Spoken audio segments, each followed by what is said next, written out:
Yeah. Person that was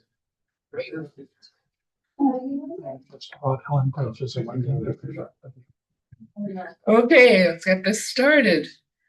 Jeannie wants me to call this the pickle telling, but it's a story slam.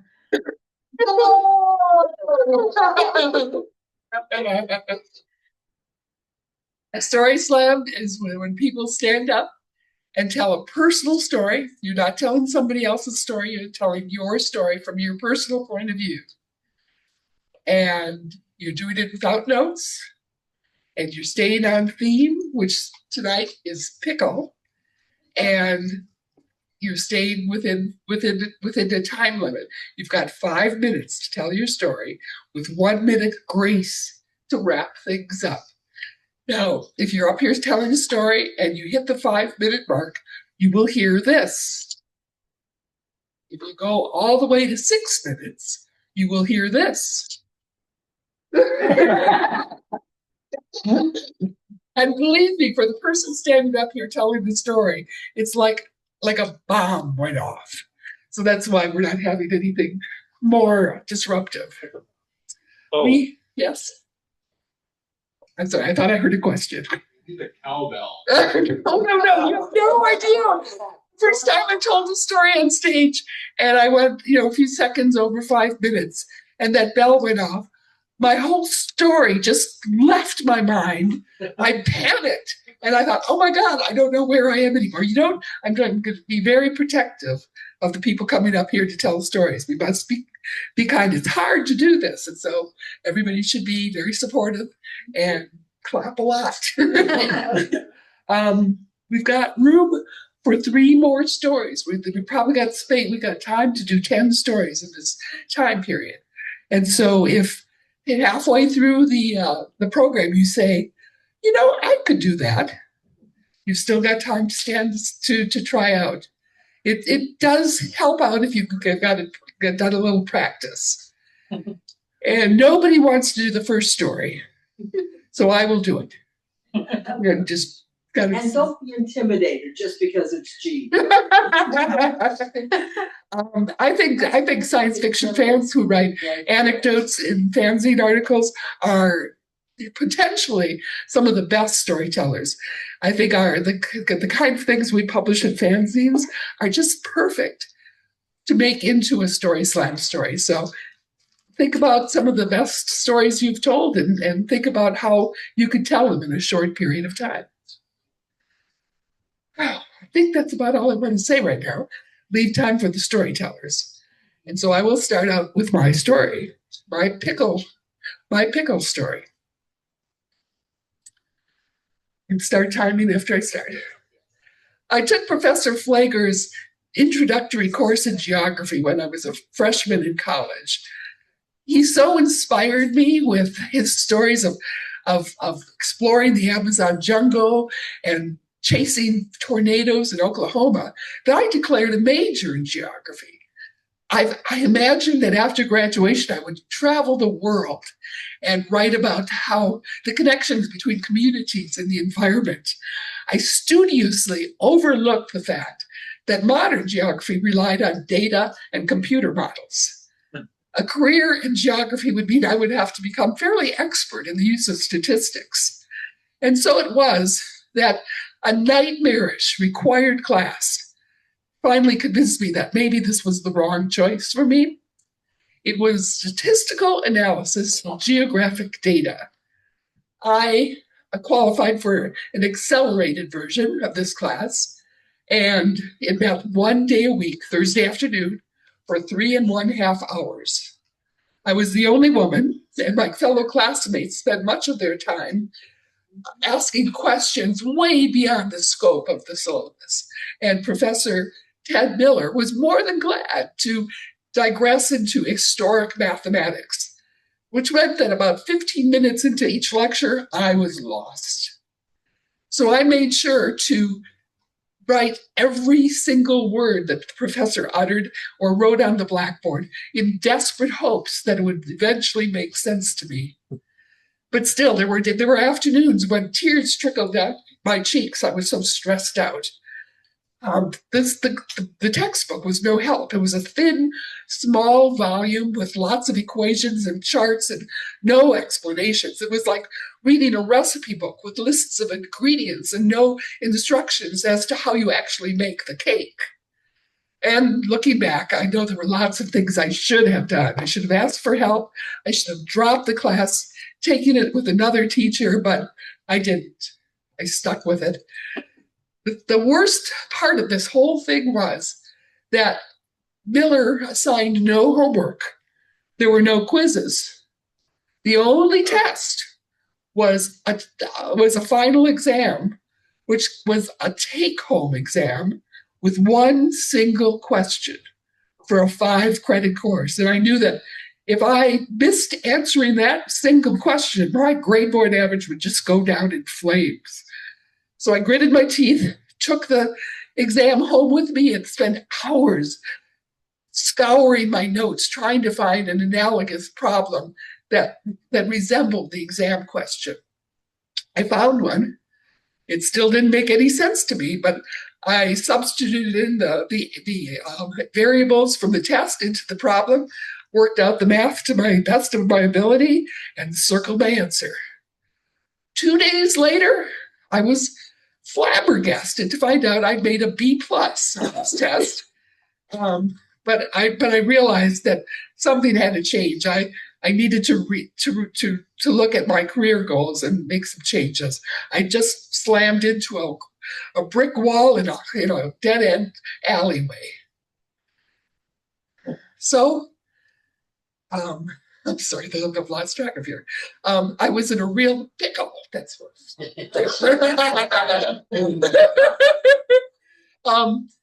So what I did was I stuffed that exam into my backpack, went directly to the bookstore where I sold that useless textbook, and used the money to buy a bottle of vodka at the liquor store and a small can of tomato juice. I'm not much of a drinker. I don't like the taste of beer or wine or most alcohol. So I knew if I was going to get pickled, this was the day for it, I needed to disguise the taste. I divided up the vodka into 2 glasses, topped it off with tomato juice, and gave one to my friend Vicky. And she provided the garnishes, 2 pickles impaled on toothpicks. And we drank down these not very tasty cocktails and commiserated. And somehow the night ended in Vicky's room with both of us nude to the waist, dancing to the soundtrack of Fiddler on the Roof. Thank you. Really cool. Okay.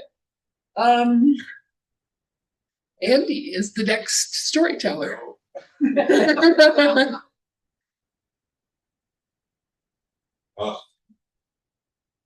Andy, dude, by the way. I thought that was We started. Yeah, we started.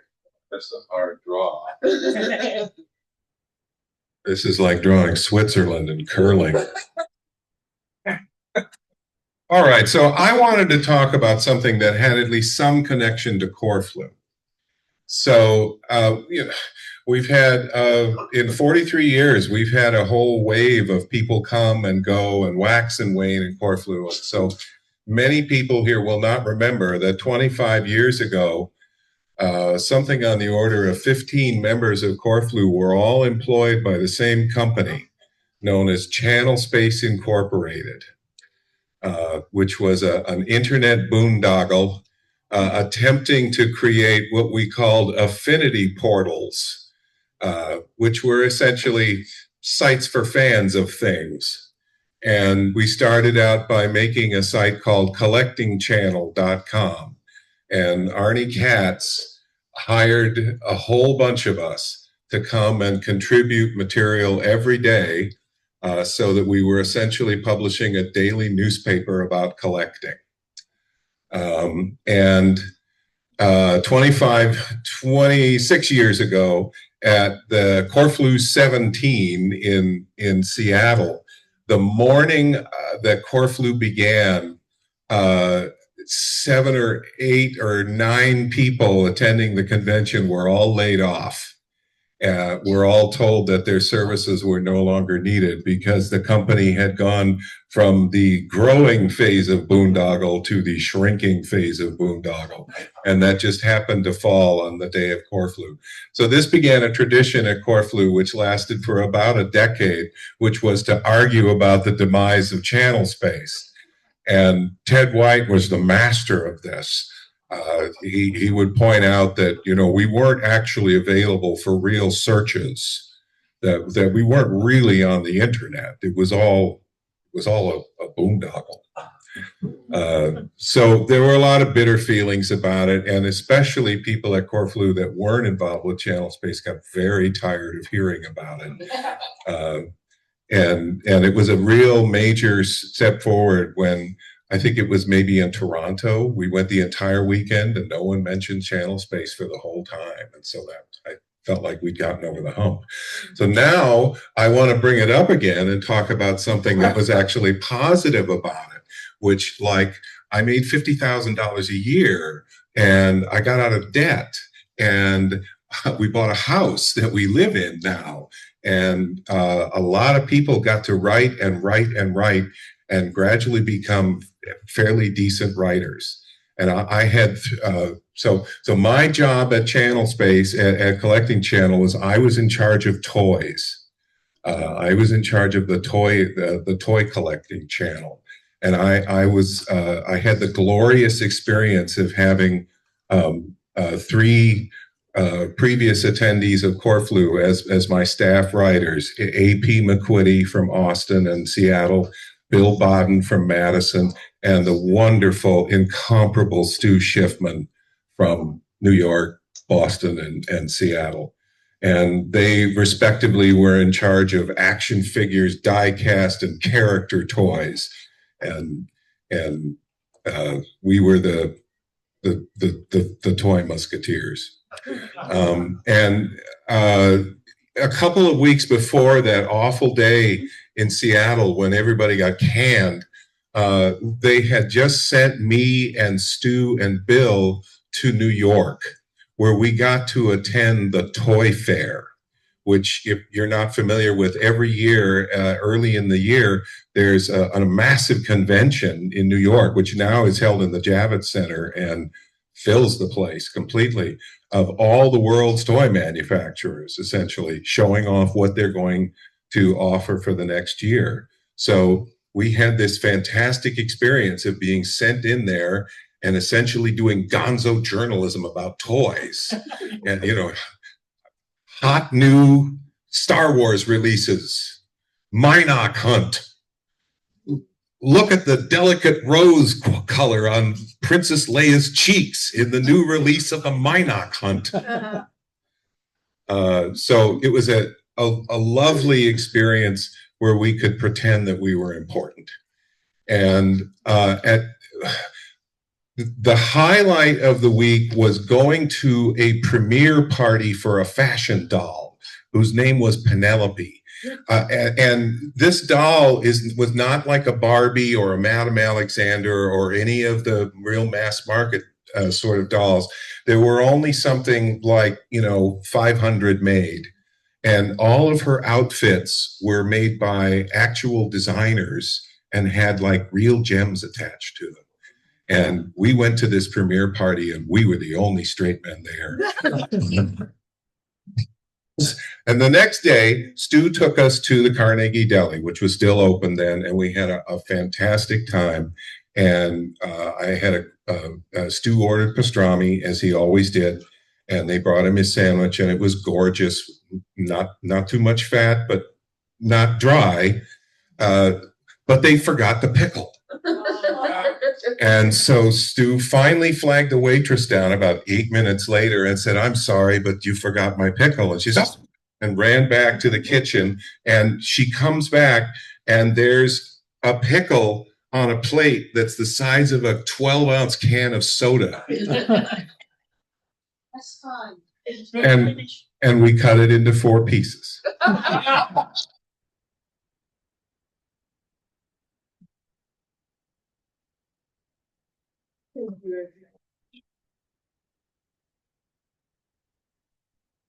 I've got. Can you hear me? Yeah. Okay. I've got a feeling that one of the most fun things about this evening is going to be to see how the storytellers hide pickles into their stories. Thank you, Andy. Oh, he's disappeared already. Okay. Oh, there he is. Okay. Okay. The next story is Cat. First.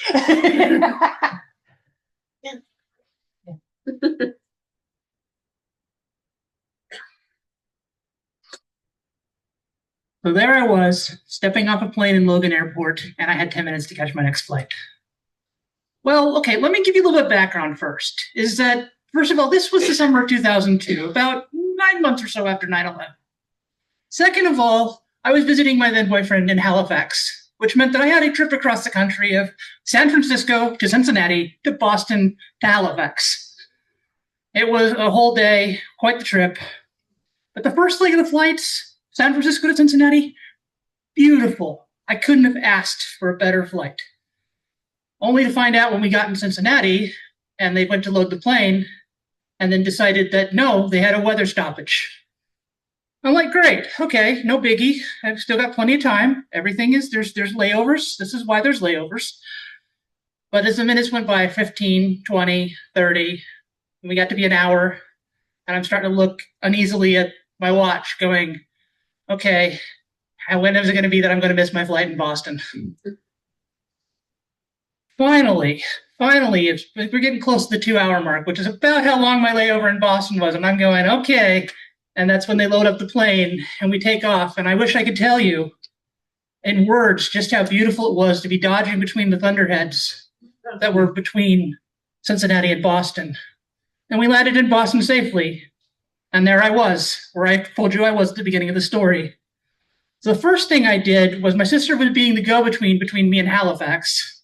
So, and my parents, in their wisdom, to get their kids to call them more, I suppose, because this was 2002, they decided to get an 800 number. So, yeah, we had 1-800 call mom and dad. So, no, it wasn't actually that, but anyway, I called my sister. I said basically to her, I've landed in Boston. I have 10 minutes to catch my flight. Please tell Patrick what's going on. She said, okay. And I hung up and started, I didn't start running through Logan Airport, but I was walking very fast until I left one secure area and had to enter another. Oh. And I get in the line, and the line is moving very slow. And there's a lady in front of me, a very old lady. And I swear to you, this is exactly what she said to the person standing there. She goes, "Is this the line that goes to Bangor?" I'm like, okay. It's like, she was very much nicely assured by the further person that yes, this was a line that goes to Bangor. And she went through the metal detector, and I was right behind her, threw my bag up on the x-ray, walked through the metal detector. But guess who was stupid enough to wear their hiking boots on the flight? So I got myself wanted for my troubles. So I turn to get my bag after I get wanted, and there's a TSA agent standing there with my bag. And I looked at him, and he looked at me, and I said, "Is this your bag?" I'm like, I want to say no so badly in that moment, but my documents, among other things, are in that bag. So, yes, sir, that bag's mine. He goes, "Do you mind if I search it?" Do we have to? I didn't say that to him, but that's what I was thinking. And I'm like, yeah. So he takes me over, and he starts very slowly going through my bag. And he goes, "So, you're from Cali?" And I'm like, you get to California, you got to understand, that does grate a little. We don't call ourselves that. And I'm trying to, okay, try to be nice, make small talk. And just at that moment, my savior arrived, the gate agent. He said, "Is there anybody else out here for Halifax?" And I said, "Me." And he says, "Don't worry, we're holding the plane for you." There went my pickle. However, the TSA agent nicely finished up very quickly afterwards, and I made my flight. And I'm getting on that plane. And everybody's staring at me, because you're the last one. You've held up the flight. You know how that goes. And I get myself seated in, belted up. We start to taxi out. The pilot comes on. He goes, "Folks, we're having a little trouble with our left generator. We're gonna get the maintenance out here. So guess who got a 2-hour layover in Boston after all? Oh.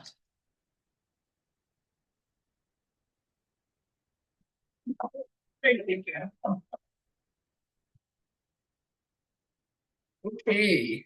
I'm gonna go faster than I thought. Donya. She left. Oh, did she? No, she Oh, didn't. I think I see her right there.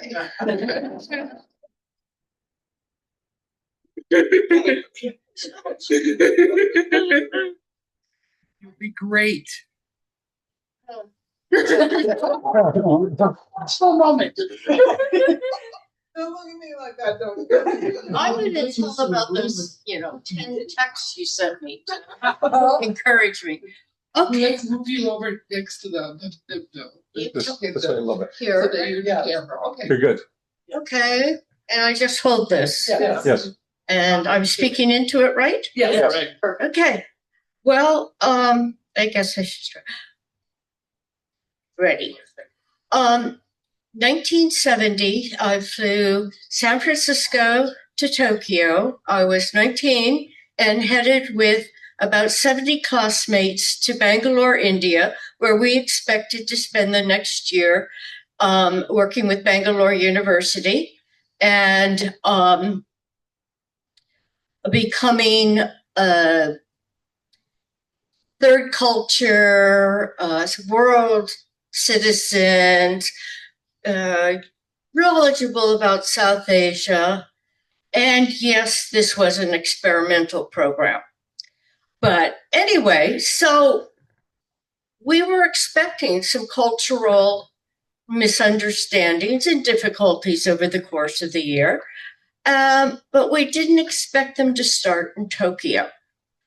We were taken to the immigration hall and given, important data like you can't have cigarettes under 20 and stuff like that.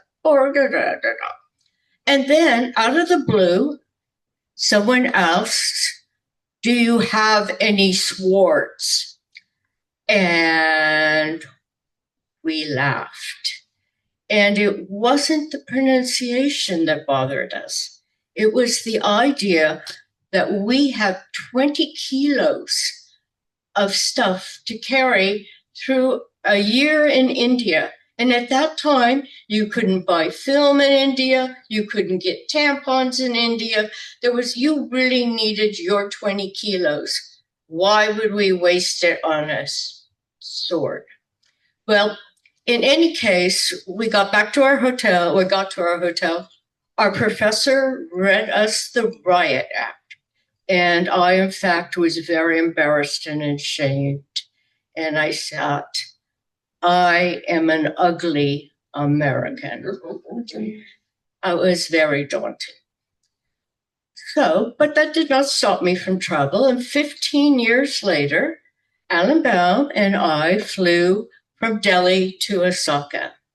And we unloaded into a long line of customs officers. And eventually we got a pair, an instructor and his student. The instructor wasn't really very interested in our suitcase, my suitcase to be precise, but he let the young man do his thing. Since we had no Japanese at that point, it was pantomime. And the young man picked some pretty odd things, I thought. The first one was an umbrella. You want me to tell you what an umbrella is? But I made merry little, raindrops down onto the. And then it was my cold pills, okay? No problem, got that. And so on. And then he picks up a tampon. I am suddenly in a pickle. I lock eyes with Alan and I don't move because I'm thinking this is the best charades move since Moby Dick. But the good part of me is thinking, ugly American. So I just stood there until the older guy noticed the silence, woke up, grabbed my tampon, grabbed my suitcase, and shoved us down the line there. And that was very efficient. But I was suddenly, overwhelmed with the sense of being a citizen of the world and no longer an ugly American. So that is my story of my pickle. Yeah,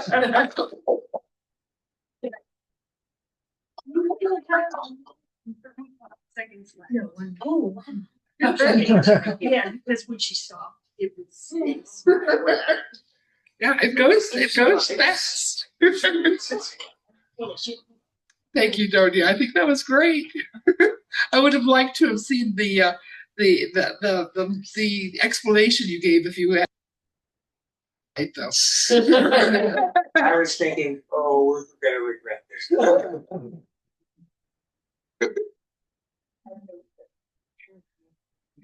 It's your turn.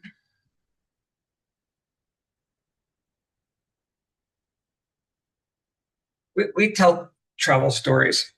In 1991, there was an eclipse that went from Hawaii across just about every major tourist city in Mexico. And this one was 7 minutes of totality. That sort of thing happens every 438 years or something like that. Don't look it up, please. And a friend said, "Oh, we're gonna have a trip down. My stepfather's got a house down there in La Paz." So we tried to get tickets to La Paz, and a year earlier they were sold out. They were sold out like the first day. But a friend of ours managed to get a lot. There was a lottery on one of the airlines, and he sort of won a pair of tickets, and transferred them to us. No problem. Except that later that year, I was kind of bored with my job at Apple and asked somebody if they had something I could do. And he said, "Oh, no, we got enough people. Unless you want to work in Cambridge." And I went, "Yeah, okay." And I told Donya, "Hey, I got this job offer for Cambridge." And she went, "Oh, okay, that's only 3 hours away." And I'm like, no, the other Cambridge. And she goes, "Ooh." So we moved to Cambridge for the year. But now, instead of having to catch a flight from San Francisco to LA to pick up this flight to La Paz, we had to do London to LA. Okay, that's not so hard. So we get on the flight to LA, and we're flying along a couple hours in the flight, and all of a sudden the sun, which was coming through that window, is suddenly coming through that window. And I'm going, we turned around. And then the pilot comes on and said, "We have a problem with the flight, a mechanical problem. We're going to have to go back to London and get it fixed." The problem was that the toilets had stopped working. There was one electronic control for all the toilets on the flight. First class didn't matter. So they turned around and to make up for it, they plied us all with free drinks. Oh, good. Think about that. and cross your legs. But now we were in a bit of a pickle because we had to get this flight, and we were going to get there a day. We actually had, because of another travel incident in India, we made sure that we were going to get there a day early. So now we knew we were going to miss our flight, but we had a day. We still had, if we got there the next day, maybe we could get a flight out to La Paz. So we got to LA, and we went to the gate agent and said, "We need to go to La Paz. We have to leave, tomorrow morning at latest." And she goes, "Oh, no problem, La Paz." Went, "Oh, that's weird. We can get you a ticket there in 5 days, and we'll put you up in a hotel and everything." And it's like, there's this eclipse that happens every 438 years, and we're going to miss it unless we get this flight. And she goes, "Oh, well, the friend that arranged for this ticket, he was a fan, by the way. Some of you did know him, and he went to travel agent school. He was a computer nerd, his mother was immigration bar chief for the New York New York State. And so he was in charge of all the travel arrangements for his mother's clients. We think he whispered something in the right ears, render all possible assistance. So she goes and looks and says, oh, okay, yeah, we can there's a couple of standby seats on Aeromexico, first class, tomorrow morning at 8 a.m. or 9 a.m. So after a flight from London, time change, we got up at 5 a.m. to stand in this totally empty terminal. So we were the first ones on the flight. So we made sure we were the first in line for these standby seats. Got on, we arrived at around 9, 10 a.m. Wow. We got to the house, and all of a sudden we had 7 minutes of totality. And then we spent several days snorkeling, and it was really wonderful. It was the most relaxing vacation probably I've ever had, because usually we're just on the go doing one thing or another. That was our first eclipse experience. The next one was in 2019, where we flew to Salt Lake City and then drove north about 3 hours, maybe 4, to Rexburg, Idaho for an eclipse. And 2017. And we were in a sea of French astronomers, astronomy buffs, and we saw 2 or 3 minutes of totality, and then everybody started leaving before it ended completely. And I thought, better leave now also. So we took off and found ourselves in deadlock. Instead of 2 or 3 hours, it was 6. I had arranged a bit of a buffer, but the flight was a little bit late. We got there, left the car off, ran to the gate, and there was somebody else behind us who got on after us. Otherwise, we were the second to last ones. And we were not the only ones that got stuck in that traffic. Next eclipse, we hope will turn out a little bit better. The end.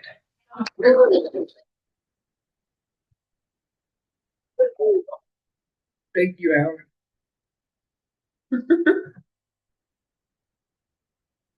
My first eclipse was in a brilliant summer day with a tiny cloud that slowly moved over the sun just as totality happened. Oh. And as totality passed, it slowly moved on.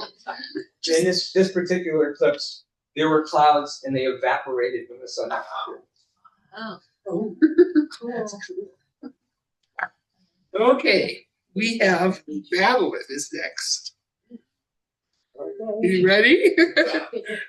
Madeline is a last minute volunteer, so. I've told this story before. I grew up in Greenwich Village, but I was raised in a barn. When I was 3, my parents bought a farmhouse in Massachusetts to have as a weekend project. And they were turning what was a working barn with cow shit and floors you couldn't reliably walk on and things like that into my designer father's idea of house beautiful or eccentric or something. When I was 13, through a number of reversals of fortune, we wound up moving there full time. My father was still commuting back and forth to New York, so he would be in New York 3-4 days a week. And my mother, who had anxiety tattooed over every inch of her skin, was the parent at the house all the time. So this was a farm out in the middle of nowhere. It was 5 miles from either of the towns that we were sort of dead set in the middle of. And she was an anxious person. So she was convinced that terrible things were going to happen. So she was also incapable of shopping for more than 1 day's food at a time. So every day my brother and I would get off the school bus, hike the 9/10 of a mile from where the school bus dropped us to our house. This is important because if it had been a full mile, the bus would have had to come in and drop us off at our driveway. And then we would get in the car and go to town and buy whatever that night's TV dinners were going to be. So one day, as to form, we are preparing to leave the house when my mother looks up and sees something fluttering. Now, the way that the barn was laid out, it was two barns built together, 40 to 45-foot ceilings, two lofts, one on either side of the hall, and then the living room was just a big empty space, and an open space that sort of an open space into the kitchen. My mother had a cat flying around reaches. Now, had anybody asked me, which nobody ever did, I would have said, let's just go into town, and when we come back, the bat will probably have gone to bed or something. My mother had been told at some point in her long life that a bat that flies during the day is rabid. This translated immediately into red alert. We are all going to die. We must do something about this. Kill the bat. Oh my God. So she dispatches my brother and me with a can each of a wasp spray. This was something that you were supposed to spray from 20 feet away at wasp nests in order to deter the wasps. So my brother and I go upstairs to the balcony at my parents' side of the house and are running back and forth, spraying this noxious goo at this bat. And getting a little sick ourselves. The bat is beginning to get a little stoned. It's weaving around. And finally, it flutters downstairs. My mother all the time is like standing in the kitchen, yelling terrified things. And the bat flutters down into the kitchen and lands on one of the screens. Now, because this had been a barn, all of the windows had been specially made to fit my father's design. They were all dual pane, which at that point was unusual, and they all had custom-made screens. This is all a relic of a point where my parents had money. At this point, not so much. So the bat glomps onto the screen and is hanging there, panting heavily. And my mother is decompensating all over the place. And my brother and I foolishly look to her for directions, and she suddenly gets an inspiration and says, I know, get the CO2 gun. Oh, God. It's a BB pellet gun. My brother and I were taught to shoot things, but we had been taught firmly by my father, never shoot anything in the house, ever. So we both of us say to my mother, but Dad says never shoot anything. And she says, pulls herself up to her full inconspicuous height and says, I'll handle your father. If I had had brain one, I would have realized that this was the moment in which we were in a real pickle, because my mother never handled my father. However, my brother, good soldier, goes, he gets the CO2 gun, he goes up to the 6 inches from the bat, shoots the bat, the screen, both panes of the window, and I think nicks some bark off a tree behind us. At which point my mother really melts down. And she looks and says, there's a hole. How did you do that? CO2 pellet gun. I thought you were going to gas the bat to death. Oh, no. Hand a gun. So at this point, as often happened in situations in my childhood, I took over and I sent my brother out to get a butterfly net and to nudge the bat off the window. And he threw it out. My mother sits down to have a cup of tea with bourbon in it. And I got to call my father at that time, midday rates. My father was very sensitive to these things. He laughed for 5 minutes. The end.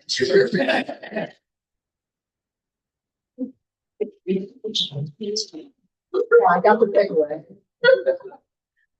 My encounter with a bat was when I was in college, about to get into a bathtub, completely nude, and there was a door that left into the bathroom up to the attic, and there was something coming down the stairway. It was a man. I knew it was, but I had no weapons. I picked up a clothes hanger, and I was all ready to defend myself, and I ripped open the door, raised my clothes hanger up over my head, and it was a bat that fluttered out. And I screamed and ran out. I could handle the guy, not the bat. Jeanne, Yes. you know how many of your stories involve being nude? Oh yeah, that's true. Yeah, that's true. Graduated. Yeah. Let's not examine that any further, though. Okay, the last person, actually the last team, is Tom and Karen. We each get our own box. No, we share. We should. Okay. Sure, I'll start. This is not about bats. This is about a cat in a pickle. This starts exactly 11 years ago, and it involves a lot of people that you know. Margaret Organ Keene's parents were retiring, and this meant they had to figure out a place to put their 2 barn cats.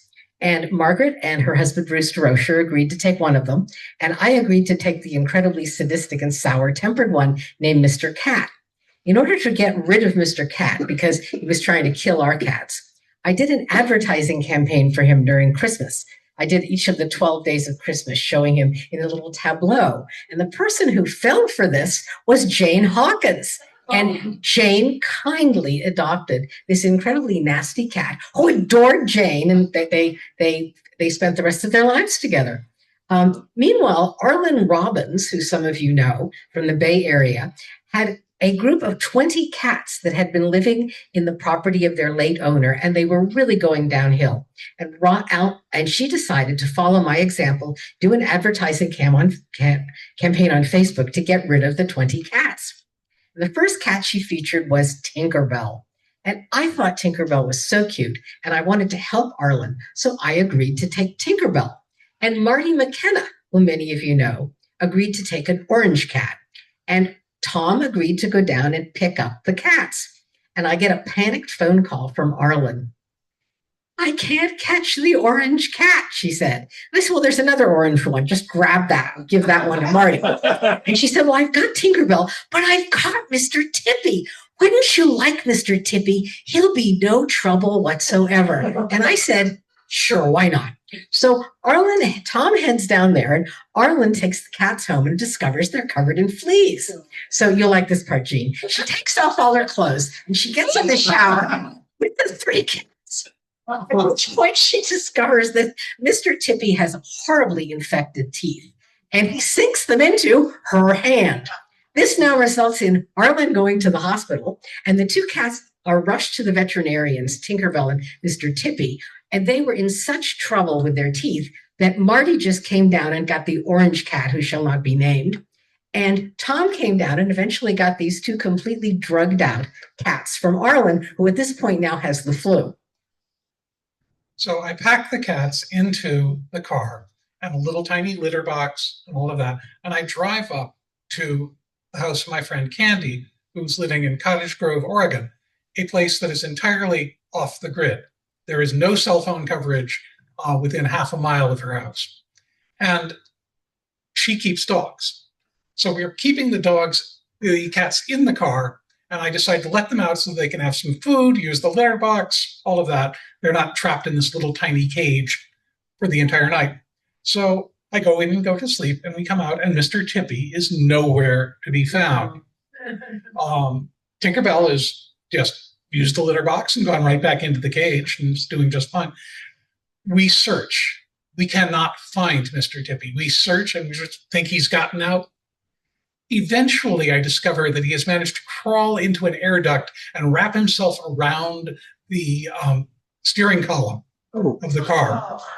And so we have to call and find a vet.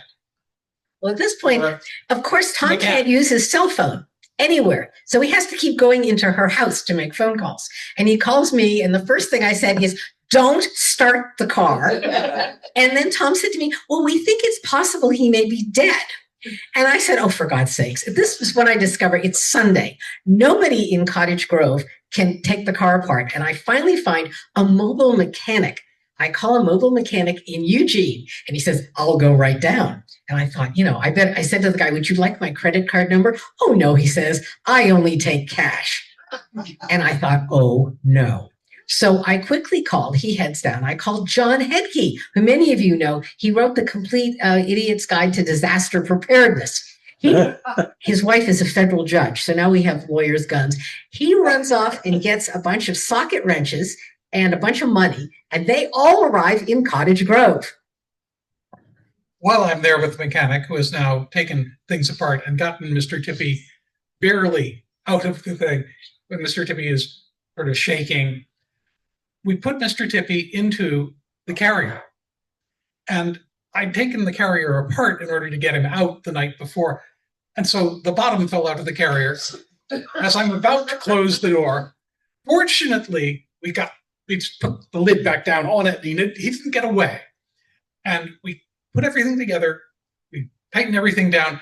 I drive up to Seattle and hand Mr. Tippy over to Karen. And I had him in the secure cat room where we had Mr. Cat under security. We open the container and Tinkerbell walks out and sits on the sofa.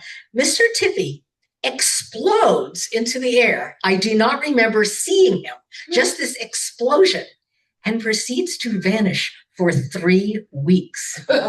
If you want to know what happened, which involves Keir Salmon and Hank Graham, get a card from Tom. It's on the internet. The story of Mr. Tippy is at mrtippy.com, and it won a prize from the Cat Writers Association.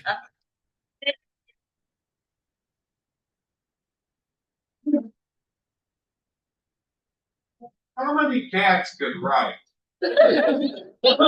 Me, I Wow. Well, thank you, everyone. I think we're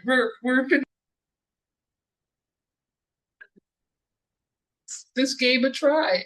Alan, you're an up and coming storyteller.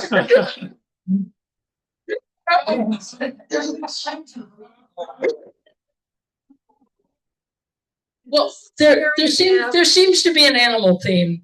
So the house that I grew up in Columbus, Ohio, had a fireplace in the living room. And one day a squirrel came down through the fireplace like Santa, except it wasn't Christmas, and followed by a baby squirrel. And the baby squirrel ran to the front door, and I opened the front door, and the baby squirrel ran out like a sensible squirrel. That's, a misnomer. And the mother squirrel ran up the curtains and stayed at the top of the curtains and screamed like an angry squirrel. And I called my mom and I said, "Mom, there are squirrels in the living room." And my mother from the kitchen said, "You are always exaggerating." And I said, no, really, there's a squirrel in the living room. So my mother came in and said, "What have you done?" I said, "I haven't done anything. A squirrel came down the fireplace and there's a squirrel up on the curtains." And my mother went, "Well, there." Oh. Meanwhile, the squirrel's going. And so my mother said, "All right, I know what to do. Get a cardboard box." And I said, "Okay, what are you going to do?" And she said, "Well, we're going to block the doorway so the squirrel can't get out of the living room. And then I'm going to open the front door and the back door, and the squirrel will have no choice." And I said, "Okay." So I get a cardboard box and we block the door to the living room, and my mother opens the front door and the squirrel continues to scream at my mother from the top of the curtains. And I said, "I will go get my father's trout net in case the squirrel jumps. And I will stand there so that you can scream at the squirrel and the squirrel can scream at you and the squirrel will jump and I will catch it in the trout net." I'm about 10. Meanwhile, my sister Mary comes down. She's about 6, and she says, "What's going on?" And my mother says, "There's a squirrel. You go back to your room." My sister goes to her room and comes down with a bullwhip. I do not know why my parents bought my 6-year-old sister a bullwhip, but we were on vacation in Wyoming the summer before, and she had a bullwhip. The bullwhip was about 6 feet tall. My sister was about 3 feet tall. So she's standing there with a bullwhip, snapping the bullwhip at the squirrel at the top of the curtains while my mother is guarding the box and I am holding a trout net.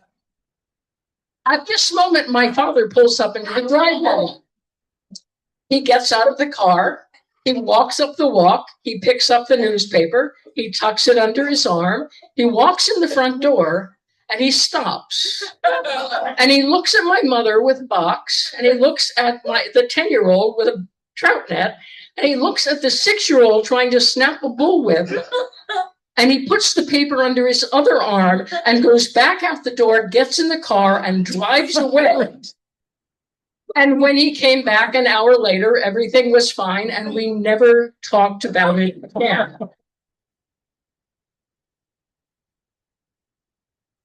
At least it wasn't on fire. That was not on fire. You know the story? Huh? You know the story about the fire, the squirrel in the fire? It's from Great American. Well, you can set a fire or a squirrel or a fire or a fox. This American Life has got a story about a squirrel who comes in and gets caught on fire and lights everything off. It's hilarious. I've It seen is now. a great story. You should We find did not set our squirrel on fire. If my mother had had another 5 minutes. Yes, that was chicken on fire. My mother's yard's like. I was once walking down the street on my way to work, and a squirrel jumped on my leg as I'm walking past, and I kind of kicked it into the yard beyond. And after a few minutes later, I found like a dozen squirrels all squirming over the bike racks. And the squirrels were acting very weird. And I walked into work, into the elevator, and there were two women who were looking very kind of nervous. They said, "Did you hear? They've stopped feeding the squirrels." Felt like I walked into the beginning of an Alfred Hitchcock movie. Well, thank you, everyone. Unless there's someone else who would like to give us a try. Oh, we got another one.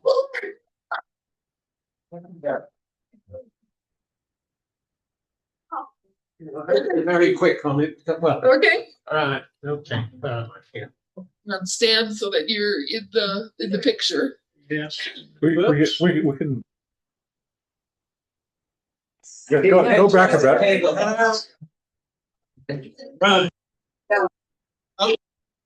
1958. I'm on Christmas Island in the middle of the Pacific, where we're going to explode some hydrogen bombs. Although my job was as a statistician, and I was a very newly made up corporal, I ended up in the MT section. Don't ask me about that. So we had lots of lorries, which had lots of jobs. But there was one in particular whose job was to take the big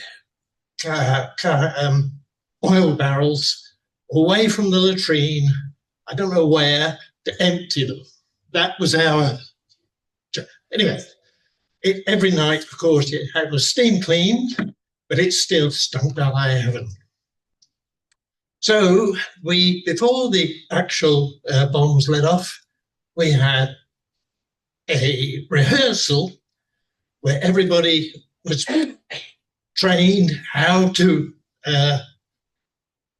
well, I don't know quite what the word was because it's a small island, but if the wind changed or something like that, they all had to get into lorries, buses and so forth to another part of the island. And my job the day before was to allocate the boats and the lorries to the various sections. Now, the RAF, some of you might know military, we had what was called the station headquarters. This was the commanding officer and the high up, well, literally high-ish up people. Okay, so they allocated a lorry. And I was allocating the lorries around, just reading out the numbers, AF 4828 stores, AF 49 XB station headquarters. And I did this, and it all went well, and we had the rehearsal, and at the end of the rehearsal, just to make sure, everybody had to climb into the lorries and buses, and they drove round in a big circle. End of story. I had not even thought about which lorry was going where, and the station headquarters was allocated to what we called the honey wagon. You all know what a honey wagon is? You all know what a pickle I was in.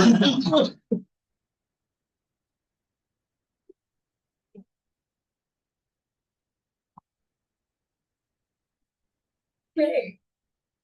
Anyone else? We've got two hands. Why don't you, which one would you like to go first? Why don't you go first? I can only see the top of your head. I'm not sure who you are. Oh, yeah. Oh. Here you go. Thank you. I'm on the right spot, I guess. Yeah. You'd be seen by the camera. So as a lot of you already here know, I do not drive. I never want to drive. You don't want me to drive. You don't want me to have to kill somebody to prove I should not be allowed to drive a car. But when I was about 18 or 20, I had a friend who was learning to drive, and her father was the one giving her the driving instructions. His idea of teaching her to drive was he drove the car out to Long Island. This is from the Bronx, okay? So that's a long hour-and-a-half drive. Took the car, drove out on the highway to Long Island, traded places with my friend, who then had to drive back on city streets back to the Bronx, because you're not allowed to drive on highways when you have a learner's permit if you're under 18. I don't remember how long it took to get back to the Bronx, but I do remember her mother, who every time we came to a red light would go, "Pirush," which is now the only word I know in Hungarian for red.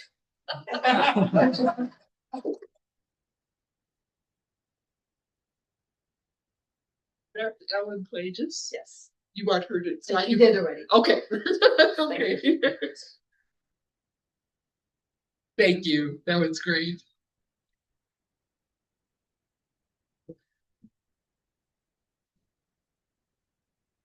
Hey.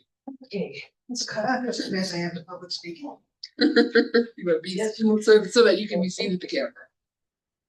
Okay. Back in the late 70s, my sister bought a motorcycle. And she's a big motorcycle enthusiast. She still has one to this day, a really high-powered one that she takes on trips out west from New York, where she lives. But when she was in college, she used to earn money working part-time in a canning factory. Not exactly a canning factory, it's more of a jarring factory because they used glass bottles and things. And one summer, she was on the pickle line. And it turns out back in the day, this is the late 70s, early 80s, the machinery could not fill the pickle jar completely. So the last pickle had to be put in by hand. And that was her job.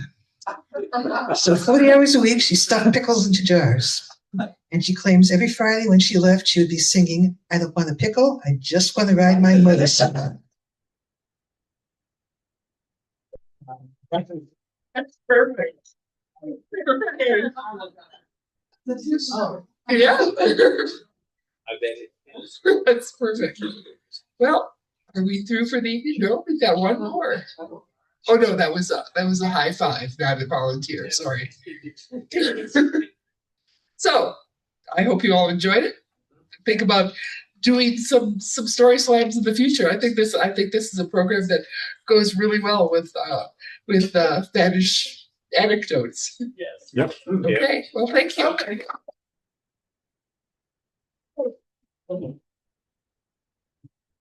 Well, enjoy your evening. We'll see you tomorrow morning at 11:30 for